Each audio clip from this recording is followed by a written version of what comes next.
여러분 안녕하십니까? 안녕하세요. 반갑습니다. 아주 행복한 안식일이죠? 네.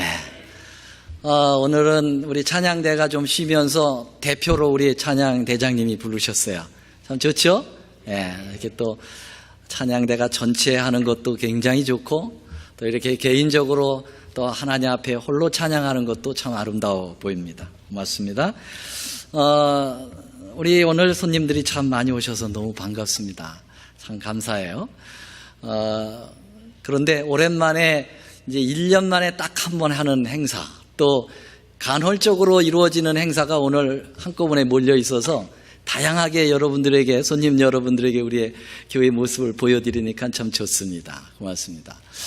자, 오늘 시간이 많이 지났습니다만은 마치는 시간은 항상 좀 같아지려고 꽤 노력하는 중에 있습니다. 그러니까는 너무 초조하게 생각하지 마시고 오늘 특별히 이제 두 분의 영혼이 침례를 받기 때문에 시간이 조금 길어질 겁니다. 지금부터 마음을 좀 놓으시고 함께 이 즐거움을 함께 나누시게 되길 바랍니다. 자, 오늘 말씀의 제목을 좀 길죠? 뭐라고 썼습니까? 하늘이 최고로 행복할 때는 언제인가? 라는 제목입니다. 오늘 본문의 말씀을 다 같이 한번 다시 읽겠습니다. 내가 너희에게, 시작, 내가 너에게 이르노니 이와 같이 죄인 하나가 회개하면 하늘에서는 회개할 것 없는 의인 99을 인하여 기뻐하는 것보다 더하리라. 누가복음 15장 7절에 있는 말씀입니다. 여러분, 우리가 이 교회에서 행복할 수 있는 것에 대하여는 제가 작년 9월에 부임했는데 올 작년 마칠 때까지 4개월 동안 줄기차게 제가 말씀드렸어요. 그 말씀의 제목들만 잠깐 소개해 본다고 하면 행복라면, 또 행복과 감사, 그리고 행복과 고난의 역학적 패러다임, 여자는 남자를 만나야 행복하다, 잘 만나야 행복하다, 회개와 행복, 나귀 새끼 주인의 행복, 그리고 5번째 참새의 행복, 찬양과 행복, 행복의 조건, 하루가 행복하려거든 새벽을 깨워라. 이러한 제목들로 제가 안식일 설교를 말씀드렸는데 그 중에 몇 가지가 생각나세요? 다 머리가 하얘지죠? 언제 그런 말씀들을 했나 이렇게 생각이 되겠습니다만은 참 행복하자고 하는 부분에 대하여 굉장히 반복하여 말씀을 드린 것으로 기억납니다. 그러면 오늘은 그 말씀의 제목과도 같이 하늘에서는, 이 교회에서는 어떻게 행복할 것인가는 그렇게 다양하게 설명을 드렸고요. 그러면 하늘에서는 천사들과 우리 하나님께서는 언제 가장 행복해 하실까? 오늘 좀 생각을 해보려고 하는 것입니다. 우리만 행복하면 되겠어요? 하나님이 행복하셔야 되겠죠. 그렇죠? 그래서 우리 하나님의 행복은 어느 때 가장 하나님께서 행복하실 수 있을까? 자, 누가복음 15장을 딱 펴면은 거기에 3가지 잃어버린 것을 다시 찾아서 그 즐거움을 나누는 이야기들이 나오는데요. 그래서 성경에는 이제 주요한 주제들이 몰려있는 것을 무슨 장이다 이렇게 얘기합니다. 사랑장 하면 고린도전서 몇 장이요? 13장.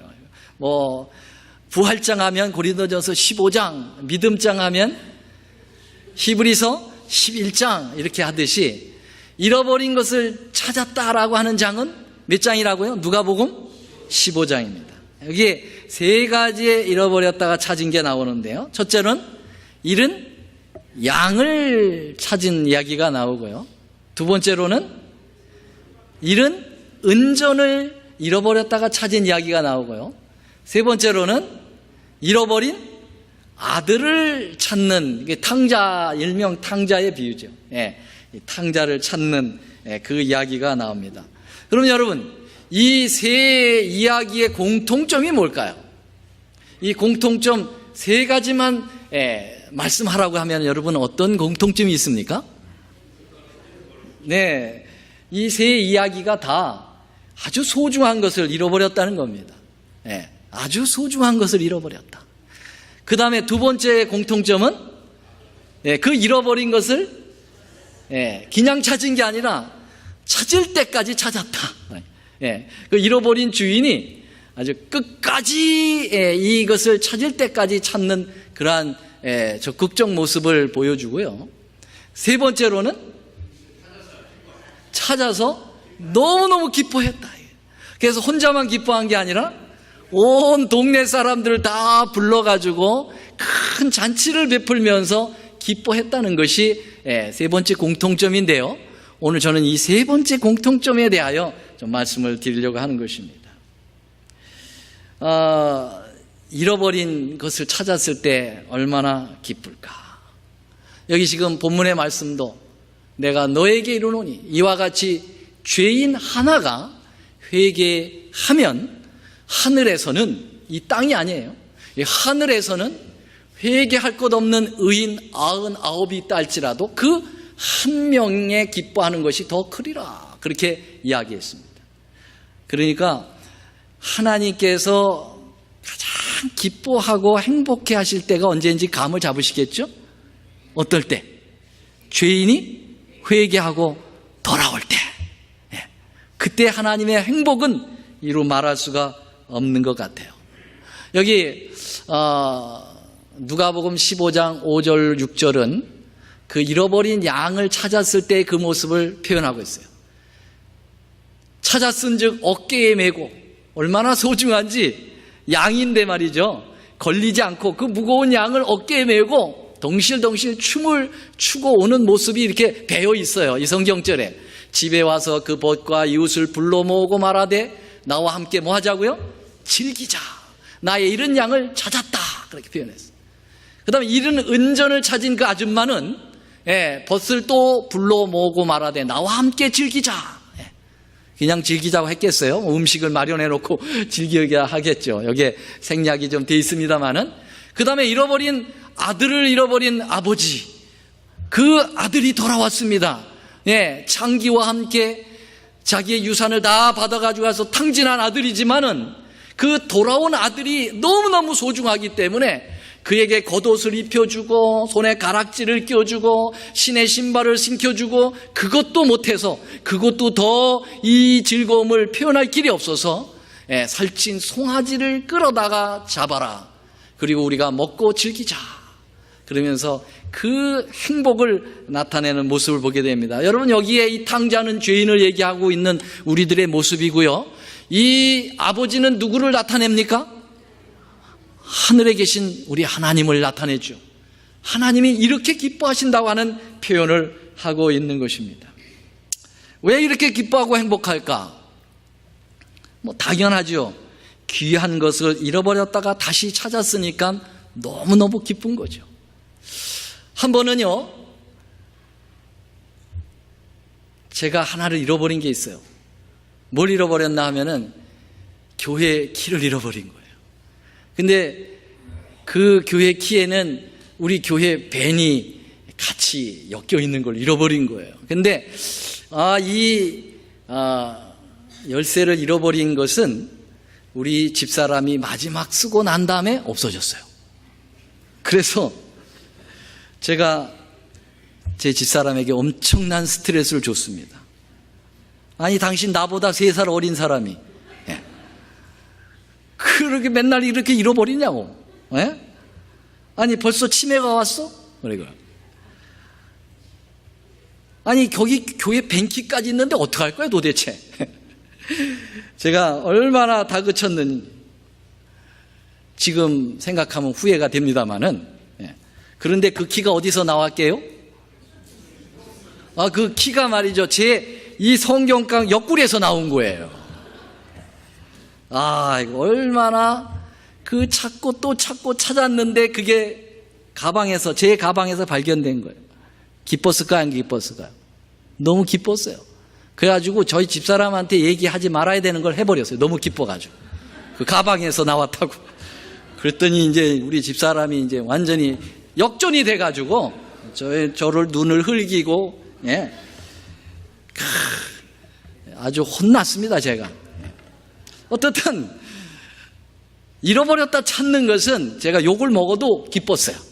얼마나 기쁜지 몰라요. 그런데 여러분, 하물며 열쇠도 그렇게 기쁜데 말이죠.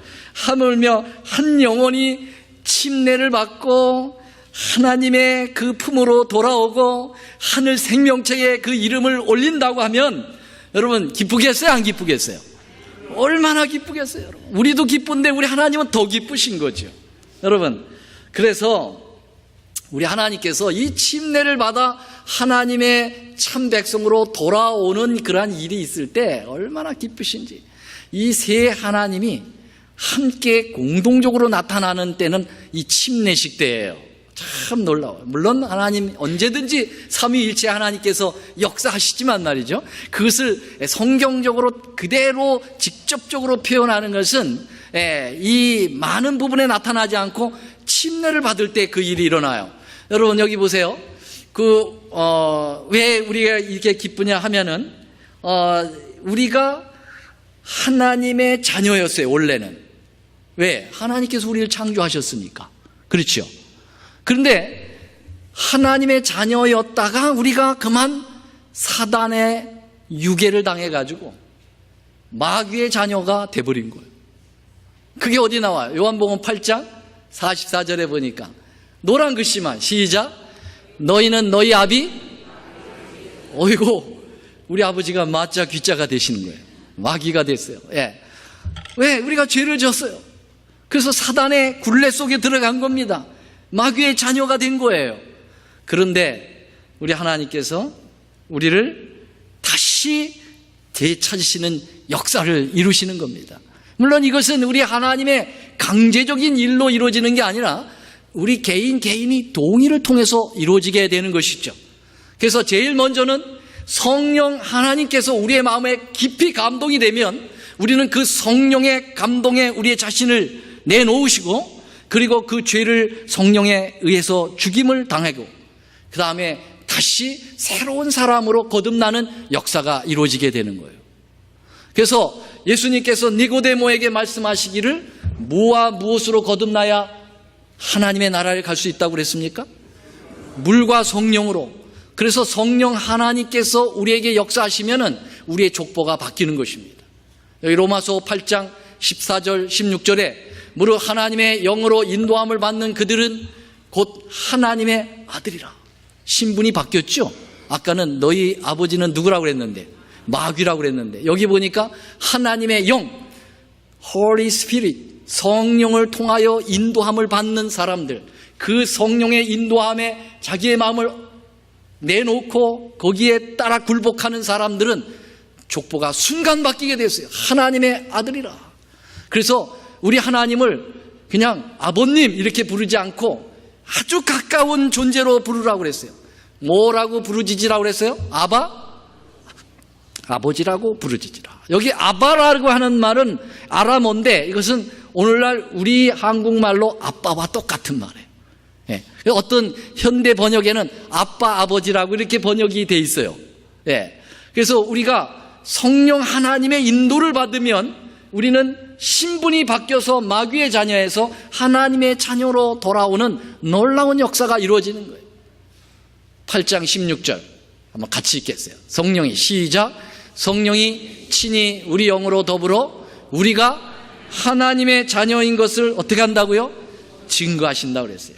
우리 성령 하나님께서 우리를 마귀의 자녀로부터 건져냈고 그것을 온 만방에 이 사람은 하나님의 자녀라고 증거까지 해주시는 위대한 사역을 하여 주시는 것입니다.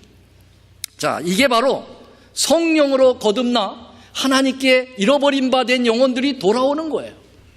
오늘 침례를 받으시는 이 두 분은 여기 앉아있는 이 자체는 바로 무엇을 의미하느냐 하면 성령이 이들의 마음을 이미 감동했다고 하는 사실입니다. 맞습니까? 성령이 없으면 교회 못 옵니다. 교회 올 마음이 없어요.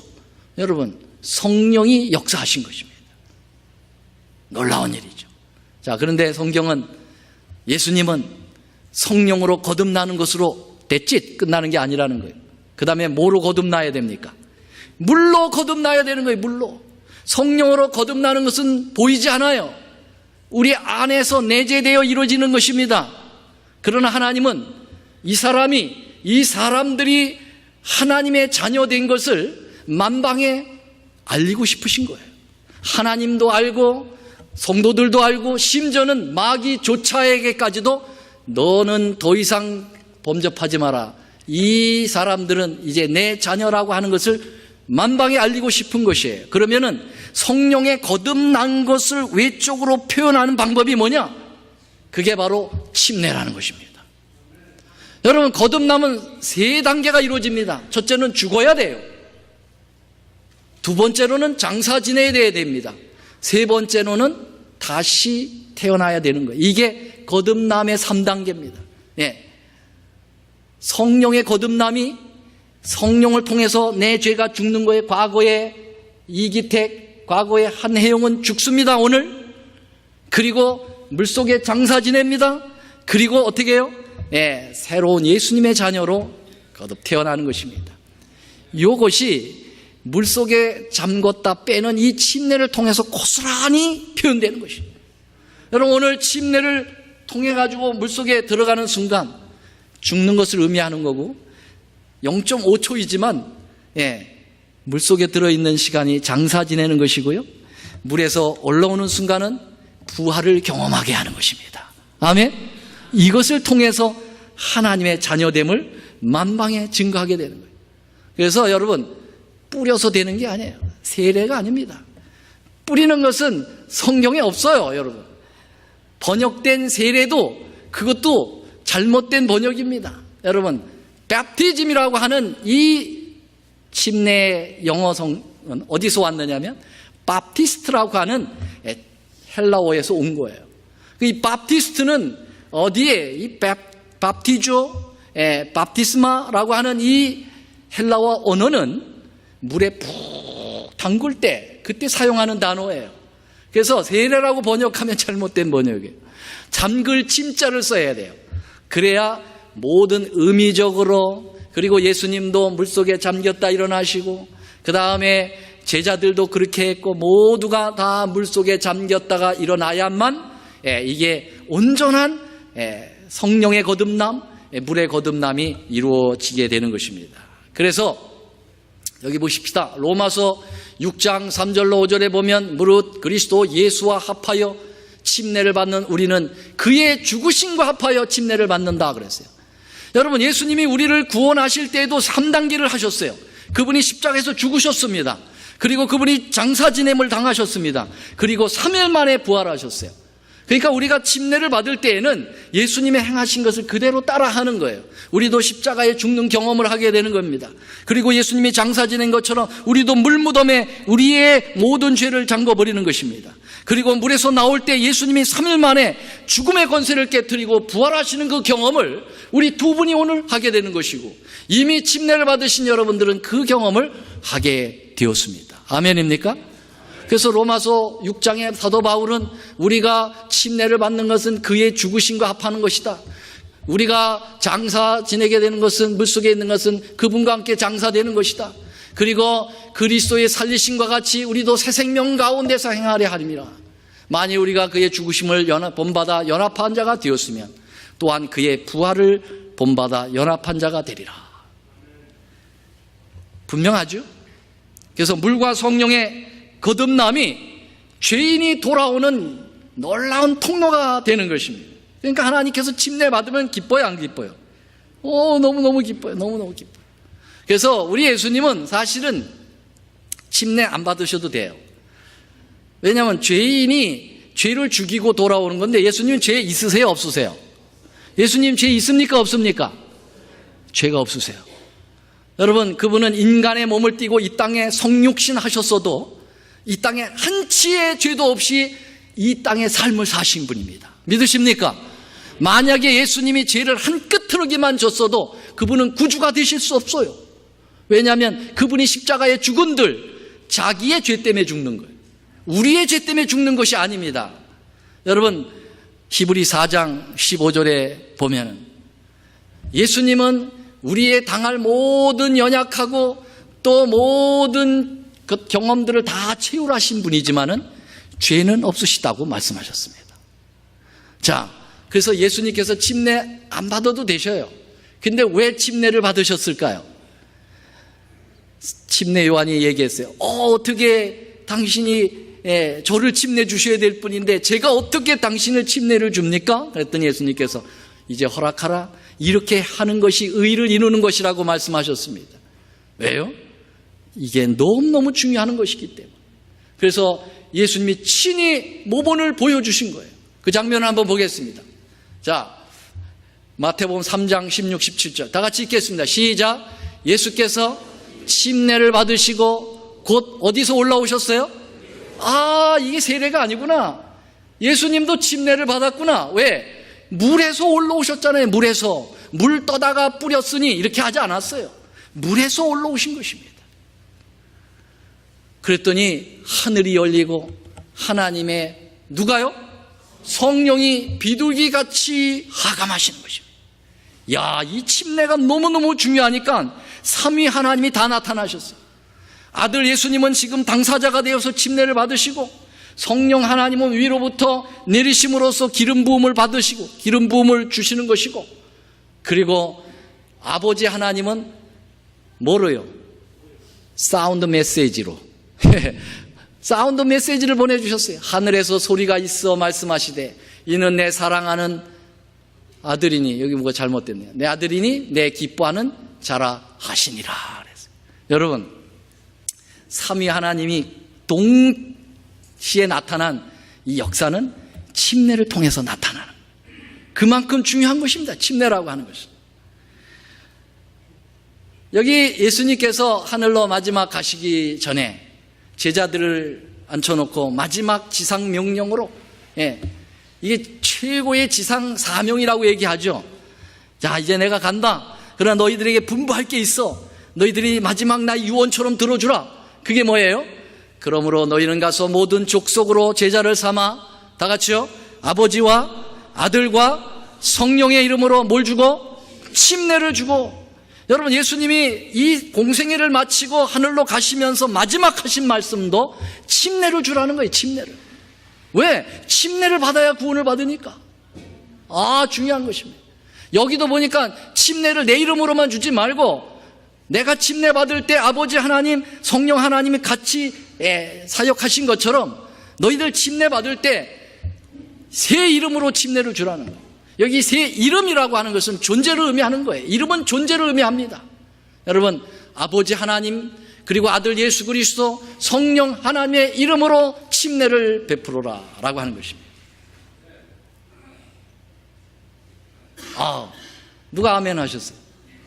아주 훌륭하십니다. 역시 우리 남편 되시는 우리 한종건 장로님, 그 강종건 장로님께서 아주 아멘 그렇게 하셨어요. 정말 위대한 역사가 오늘 이루어지게 되는 것입니다. 여러분, 제자들도 그들이 다 복음을 전한 다음에는 바로 뒤이어서 나오는 것이 뭔지 아십니까? 복음을 전한 다음엔 바로 뭐 했어요? 침례를 베풀었어요. 구스네시, 에티오피아에서 온 사람이 예루살렘에 갔다가 성경을 선물로 받아가지고 돌아오다가 성경을 읽는데 이해가 안 돼요. 그때 하나님께서, 성령 하나님께서 빌립에게 말씀하셨어요. 야, 빨리빨리 가라. 지금 병거를 타고 가는 에티오피아 구스네시가 있는데 그 사람에게 빨리 가서 성경 가르쳐. 가서 깨닫느뇨? 그랬더니 아니, 가르쳐주는 자가 없는데 어떻게 깨달을 수 있느뇨? 그럼 내가 지금서부터 가르치겠다. 그래서 즉흥적으로 그가 성경을 가르쳤어요. 이사야 53장에 나오는 그가 찔림은 나의 허물을 인하며 이거 예수님 얘기다. 그러면서 침례 얘기도 했을 거예요. 그랬더니 구스네시가 뭐라 그래요? 여기 지금 물이 있는데 내가 침례를 받지 못할 이유가 있습니까? 아니요. 지금 받을 수 있습니다. 그는 한 번도 안식일을 지켜본 역사도 없고, 그는 한 번도 12금을 내지도 않았고, 한 번도 어떤 다른 신앙적 경험이 없어요. 그런데 말씀을 읽고 예수님을 만나고 난 다음에는 침례 받을 자격이 있다고 그랬어요. 받았습니까? 안 받았습니까? 둘이 내려가서 물에 들어가서 침례를 주고 물에서 올라오니 역시 그들이 침례를 받았어요. 그랬더니 위로부터 하나님의 성령이 또 내리신 것입니다. 여러분, 사도 바울이 세계 여행을 가고 있습니다. 지금 아시아에서 복음을 전하고 더 복음을 전하지 못하도록 성령께서 이제 해협을 건너서 유럽으로 가라고 그랬어요. 그래서 그가 유럽을 건너갑니다. 드로아에서 꿈을 꾸고 마게도냐에서 부르는 한 사람들의 부르짖음을 듣고 여러분 유럽으로 건너갑니다. 유럽의 첫 성이 뭡니까? 빌립보라고 하는 성이에요. 그 빌립보 성에 가서 복음을 전합니다. 안식일에 예배는 드려야 되는데 회당이 없어요. 그래서 그들이 강가에 가서 조용한 곳에 가서 안식일 예배를 드렸습니다. 그 옆에 빨래하고 있었던 사람인지 뭔지 연락네들이 그 모습을 보고 기웃기웃거려요. 바울이 와서 들으라고. 그리고 설교를 합니다. 그 말씀을 듣고 감동을 받아요. 그래가지고서는 말씀을 공부했으면 좋겠다고. 그래서 말씀을 가리킵니다. 그랬더니 그 여자가 결심을 합니다.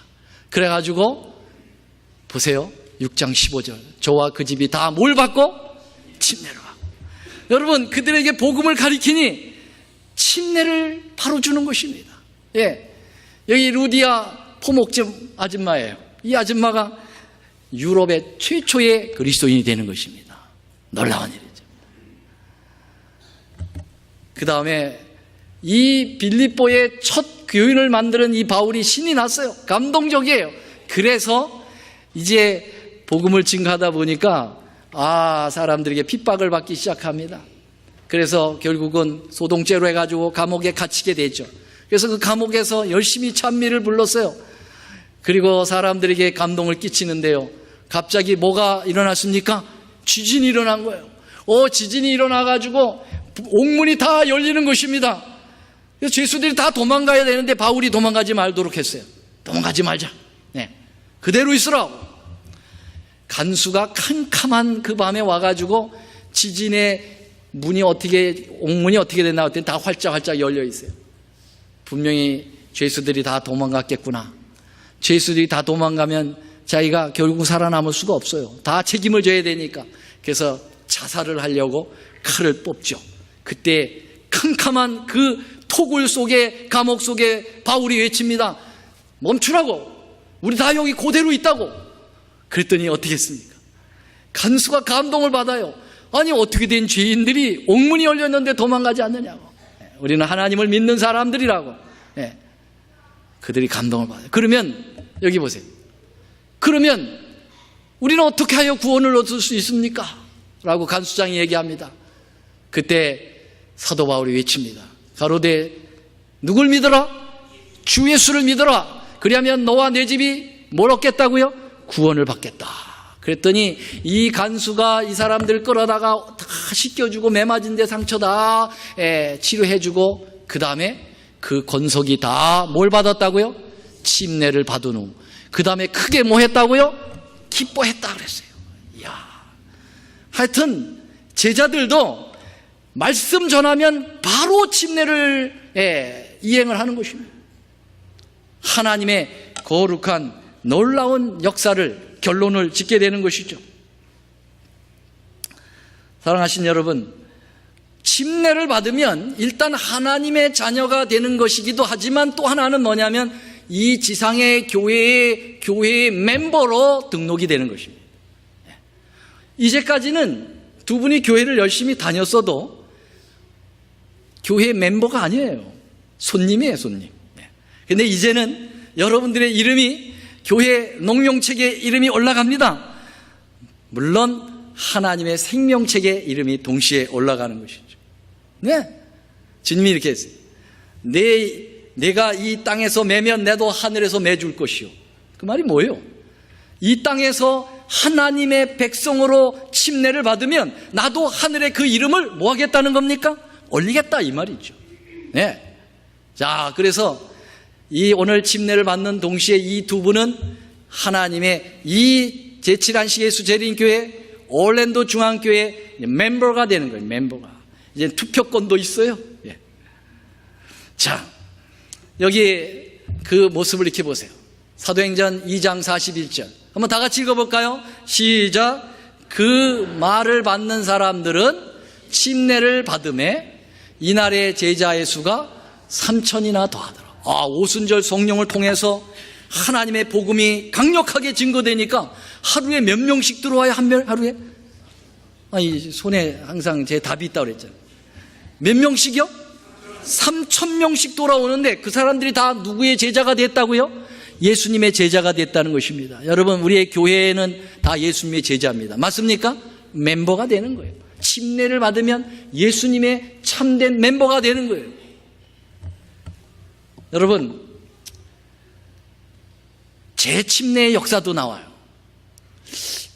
오늘 우리 한혜영 작가님은 제가 이렇게 딱 이야기를 들어보니까 침례교회에서 침례를 받으셨어요.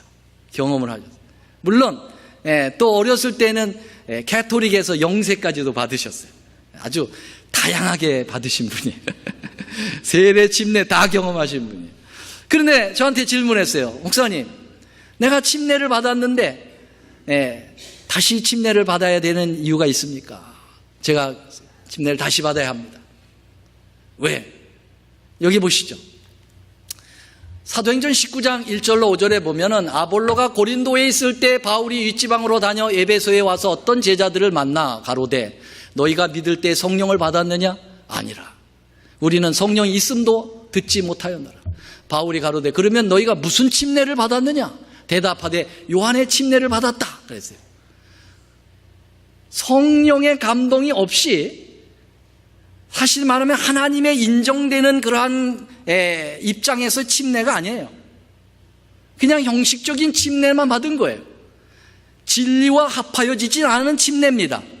성경적 침례가 아니에요. 자, 그래서 바울이 가로되 요한의 회개의 침례를 베푸며 백성에게 말하되 내 뒤에 오시는 이를 믿어라 하였으니 이는 곧 예수라 하거늘 저희가 듣고 주 예수의 이름으로 침례를 받으니. 요한의 침례를 받은 사람들이 다시 사도 바울을 통해 가지고 진정한 진리를 깨닫고 하나님의 말씀 안에서 진정한 예수님을 발견한 다음에 다시 침례를 두 번째 받는 모습을 보게 되는 것입니다. 사랑하신 여러분, 하나님께서 이 교회를 마지막 교회로 세우셨습니다. 요한계시록 12장 17절에 보면은 하나님의 남은 교회가 있는데 렘넌트 처치는 하나님이 이 재림을 위해서 마지막 간수한 교회입니다. 이 교회를 통해서 하나님께서 역사하시는 거예요. 그런데 이 교회는 하나님의 계명을 지키며 예수의 증거를 가진 교회라고 그랬습니다. 여러분, 온 세계 중에 하나님의 계명을 첫째 계명서부터 한 계명도 빼놓지 않고 10가지 계명을 모두 존중하며 생명을 걸고 지키는 교회는 제7안식일 예수 재림교회밖에 없음을 기억하시게 되기 바랍니다.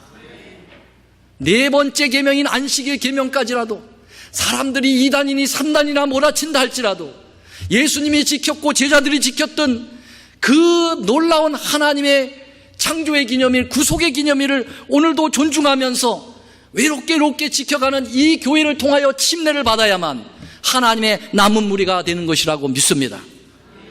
오늘 그런 이유에서 재침례를 요청했고 우리 한 작가님은 거기에 아주 흔쾌히 아멘하고 받아들였습니다. 놀라운 일입니다. 여러분, 우리 주님이 이 땅에 곧 오십니다. 하나님의 인친 백성들을 데리고 가실 것입니다. 하나님의 놀라운 그 경험을 오늘 우리는 함께 경험하게 될 것입니다.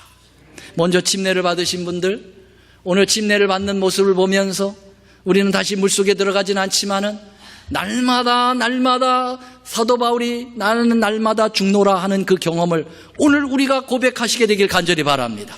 나의 죄됨을 오늘 함께 물속에 잠그고 그리고 우리가 하나님의 거룩한 영으로 새롭게 부활함으로써 하나님의 놀라운 백성이 계속되도록 여러분 노력하시고 굴복하시게 되기를 간절히 바랍니다. 여러분, 이제 말씀을 줄이면서 저는 중요한 한 가지를 또 하겠습니다. 오늘 이렇게 침례식을 베푸는 가정 속에는 많은 분들이 애를 썼습니다. 이분들이 여기까지 이르기까지는 눈물 어린 기도와 끝없는 보살핌, 이런 놀라운 역사들이 있었습니다.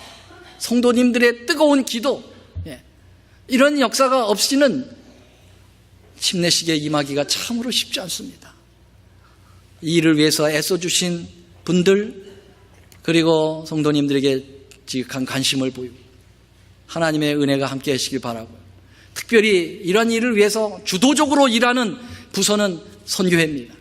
선교회는 많은 영혼들을 구원하기 위하여 다양한 프로그램과 세미나와 모든 것들을 계획하고 이 일들을 1년 동안 이뤄가게 되는데요. 거기에는 많은 자금이 필요합니다. 그래서 아시다시피 아까 우리 재무님께서 1년 보고를 했습니다마는 이런 영혼 구원 사업, 교회를 더욱 대외적으로 확장시키는 일들, 이런 일들에는 교회에 많은 살림의 돈들이 필요합니다. 선교 자금과 그리고 이 교회를 지탱할 수 있는 많은 자금들이 필요합니다.